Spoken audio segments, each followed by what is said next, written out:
Hi everybody, John back again. I just watched a couple of interesting videos on YouTube and Vinyl Community. Vinyl Witchy showed 20 essential goth albums, and he himself had sort of been inspired to show those by somebody called, I think it was New Wave Vinyl. Sorry if I got your name wrong, I haven't heard the channel before, so it's kind of new to me, but I went back and looked at his, I think 15 essential goth albums, and I thought, well, that's interesting. You don't hear much about goth music on the VC for some reason. And when I was a kid at school and college, you know, it was kind of a big scene in the UK, and I was never really that much into that sort of thing myself. If anything, kind of held it at arm's length. But a lot of my friends and people that I went to school and college with were very much into that. And one of my best friends was actually in a goth band. So anyway, I pulled out a few records that are goth bands. I've also pulled out some that perhaps aren't necessarily goth records or by goth bands, but records that were popular with people that listened to goth rock. But first of all, I'm going to show you some that definitely are. This is Bauhaus, Sky's Gone Out, very grim. I mean, nobody listens to goth rock music and feels happy for it, but I guess for me, I have to be in the right frame of mind to listen to goth rock. I always feel that it's kind of music that you know, that's the phrase "misery loves company." Well, I think this is the case of goth rock. If you're kind of feeling that way, it's quite, you know, it's quite good to sort of back up your own mood. But otherwise, it can really bring you down, I think. So that was Bauhaus's third album, I believe. Okay, another sort of band that are definitely goth rock are Siouxsie and the Banshees. They started off really quite early, didn't they? I think technically they probably were sort of a punk band right in the beginning.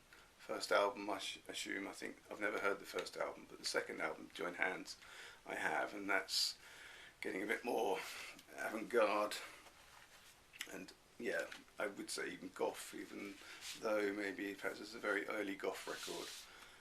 Siouxsie really sort of did set the template for many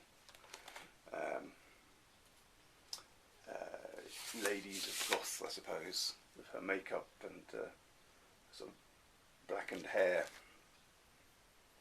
Beautiful, beautiful record cover, that, isn't it? Next album after this, it's also by Siouxsie and the Banshees, called Hyena. This is an album that Robert Smith played on. Yeah, there's even a picture of Robert Smith there. I don't really want to talk about this record as such, but I'm just going to move on to this, showing The Cure and really asking the question, are The Cure a goth band? Some people say they are, some people say they're not really. My own personal view is, yeah, they are. But perhaps in the beginning they were more sort of a gothic pop band than a gothic rock band.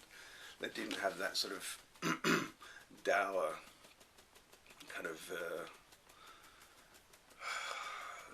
misery that you might find in some of the records, but they certainly weren't particularly very cheerful. But they were, I think there's a lot of tongue-in-cheekness with what they were doing.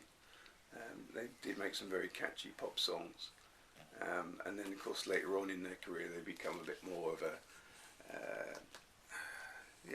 a sort of a dull rock band, I suppose you might label them. Yeah, so this is, I think, their second album, and I think it represents the beginning of where they started to experiment with you know, this feeling of misery.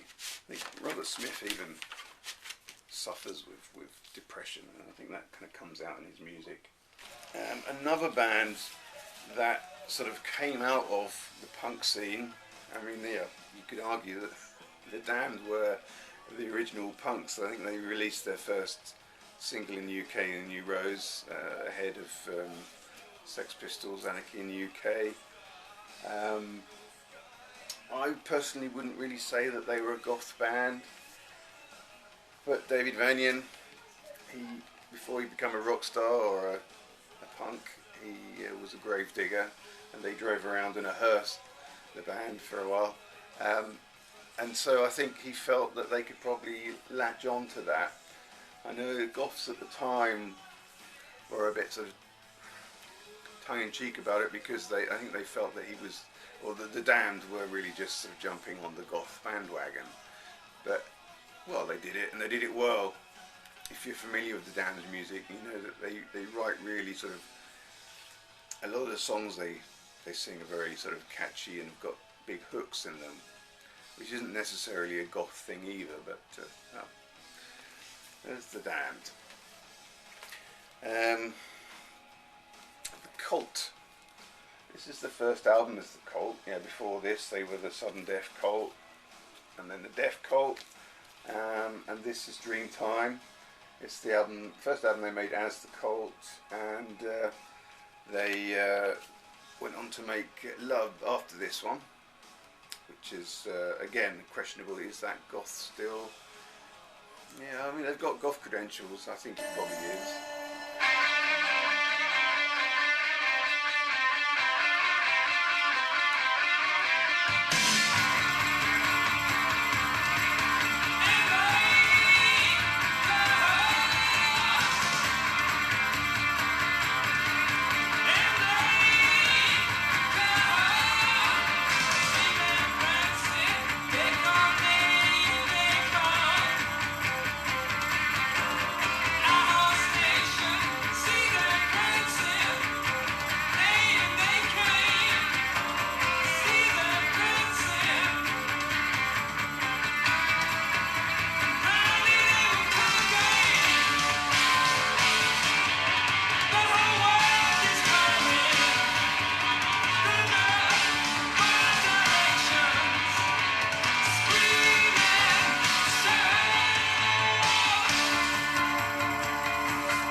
So, Sisters of Mercy.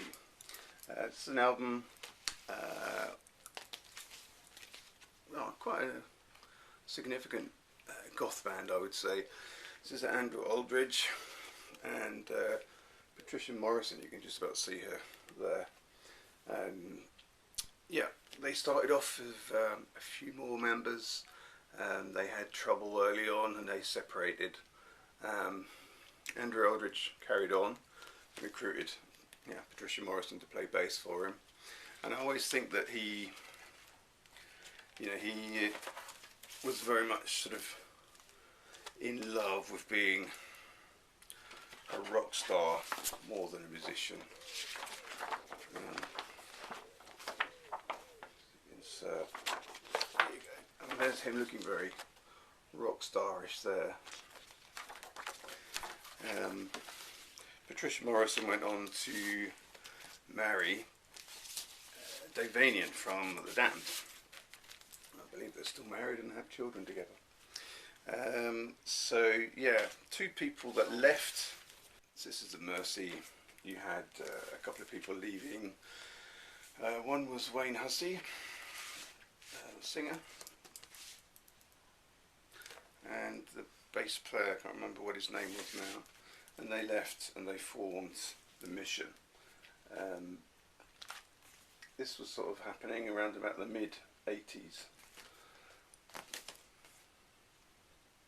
Very popular goth band. And I think by this point, yeah, people were aspiring to be goth bands. Bauhaus and Siouxsie and the Banshees, I don't think they ever decided like, oh, let's form a new wave, call it Gothic Rock. It's just what they sort of became, I guess, labelled by the press. But by the time this stuff was happening, it had been established and people were sort of following in those footsteps, I suppose. Anyway, this is a really good record. It's the first Adam and the Ants album, Dirt Wears White Socks.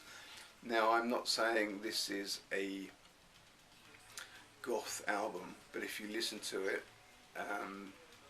with that in mind, it is, yeah, in that direction. This came out, so yeah, before the sort of the date 1980, which I just gave as sort of a rough starting point. I don't think it was Adam Ant's intention to make anything that sounded a bit gothic-y.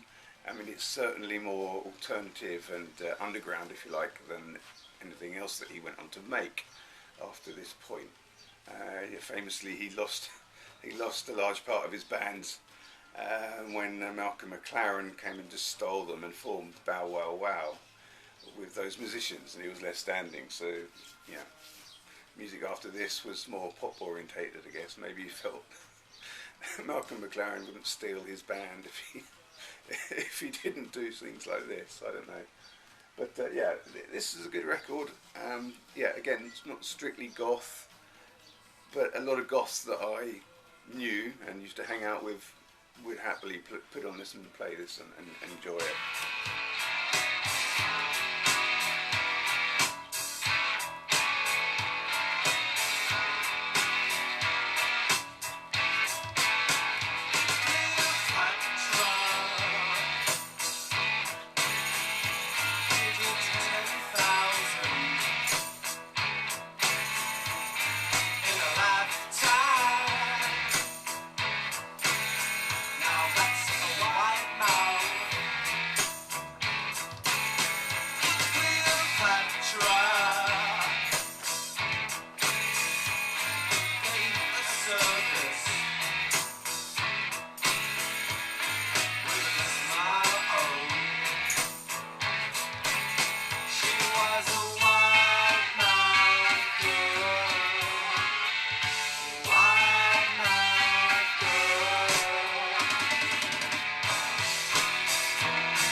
So here we got a record by Public Image Limited, and yeah, I don't think Public Image Limited weren't really strictly a gothic rock band or anything like that, but I do think that their earlier work, but especially this album, really did sort of appeal to the goth scene.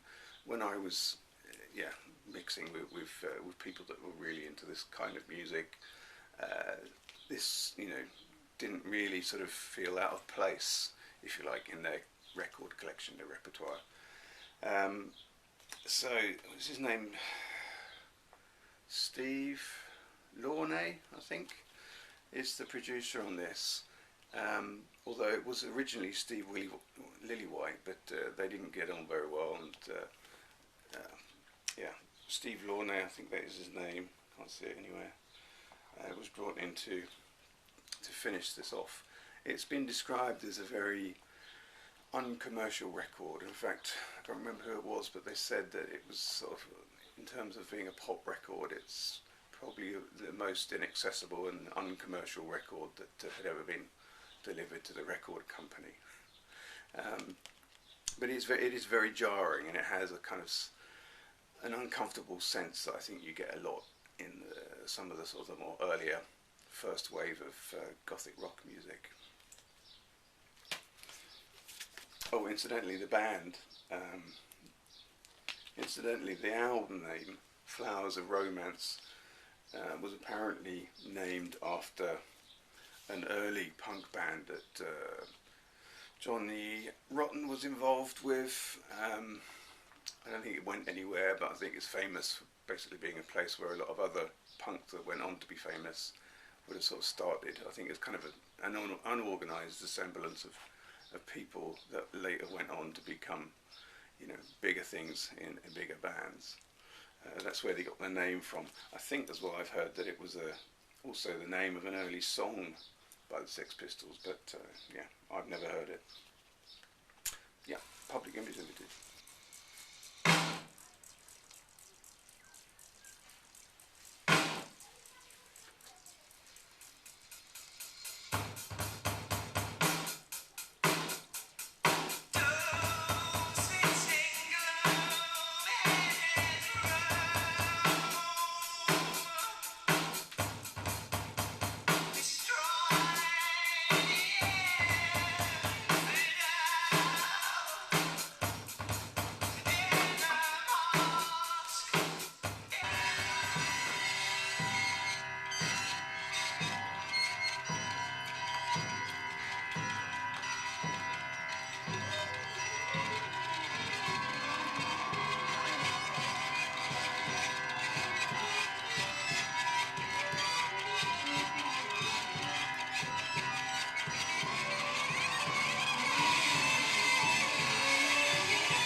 Again, another one, Echo and the Bunnymen. I don't think strictly they are a goth band, but musically they certainly appeal to the goth scene with their sort of dark, should we say, grainy sort of feel to the music. Definitely a sense of doom and gloom, and yeah.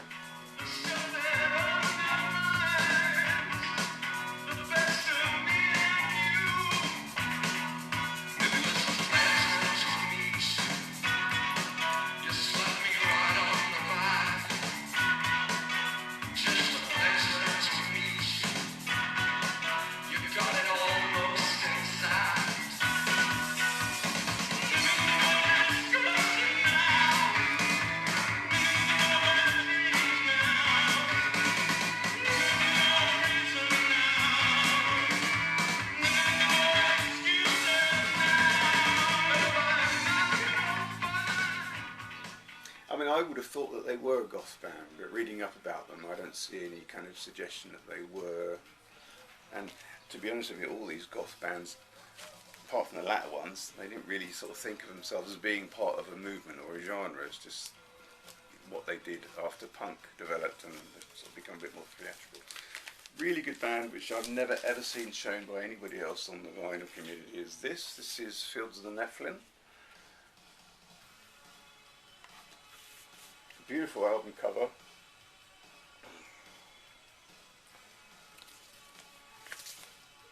Yeah. Again, if you want to get into some goth and you haven't heard this album, check it out. They are really good. Well, you might do a little bit of a noob and drop if I can.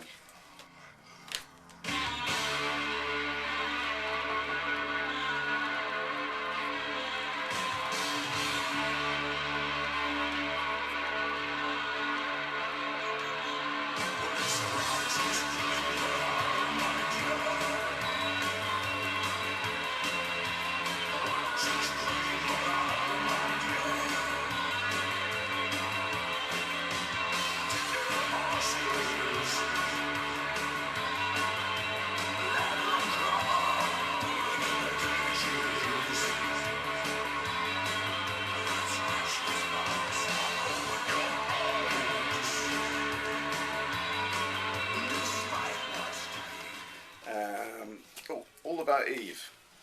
So this is another band. They came out a bit later towards the mid to end period of the 80s, and I don't know if you would describe these as goths, but they certainly, again, they appealed to the goth genre. There was a kind of gothicness about them.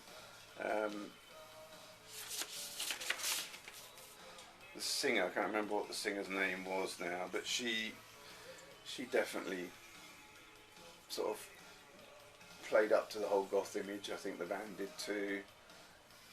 They've got a sort of a foot in the folkiness, which I don't think is necessarily a goth trait, but well, it's certainly made for a nice mix. In fact, they've made some really beautiful records.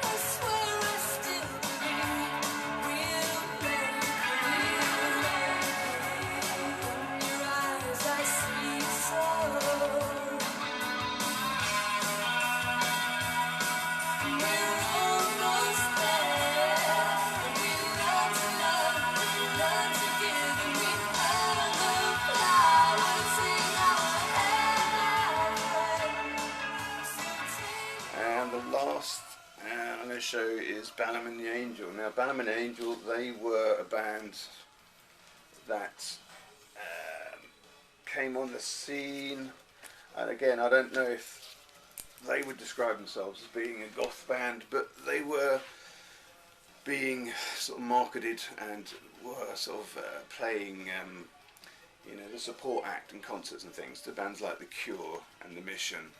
So I think, yeah, there was an obvious attempt to check into that market, yeah, eventually, I think about after the second, third, fourth album, they stopped being goths and started developing more in a sort of a rocky kind of mainstream rock direction, a bit like the Cult did, I suppose, and the Damned, I suppose, too.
My Goth Records Essential or other. I hope you found that interesting. Thanks Vinyl Richie, thanks what was the other guy, Vinyl, sorry, I'll have to look into your name. Check out their videos, and wish you all a happy continuation of Sunday. Thanks very much. Bye.